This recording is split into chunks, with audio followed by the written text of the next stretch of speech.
মনটা ভালো নেই। একদিকে গেট উইথ মি শুট করছি, ওইদিকে মেয়েকে পড়াচ্ছি। আজ রঙ্গলাল বাবু আর তার দাদা বঙ্গবাবু আসবেন।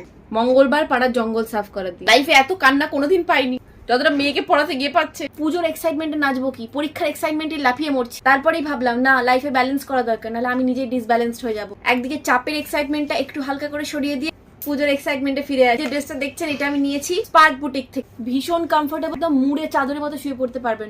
যার ছবি এই মনে কে যায়। জামাটার কোয়ালিটি নো ডাউট ভালো, প্রচন্ড রিজনেবল। দামটা কত জানতে ইচ্ছা করছে তাই তো? স্ক্রিনে সমস্ত কন্ট্যাক্ট ডিটেলস দিয়ে দিয়েছি, কন্ট্যাক্ট করে জেনে নাও, কারণ মাঝে মাঝে দারুণ দারুণ অফার চলে। এটা কোনো সালভার স্যুট না, এটা হলো একটা ওয়ান পিস গাউন। ভেবেছিলাম এবারে পুজো ধরে ম্যাকের লিপস্টিক কিনবো, জাস্ট ম্যা কথাটা উচ্চারণ করেছিলাম। বর 3 দিন কথা বলা বন্ধ করে দিয়েছে। প্রত্যেকবার সপ্তমী বা অষ্টমী দিন আমার জন্মদিন পড়ে, এবার পড়েছে কবে জানেন? একাদশীর দিনে।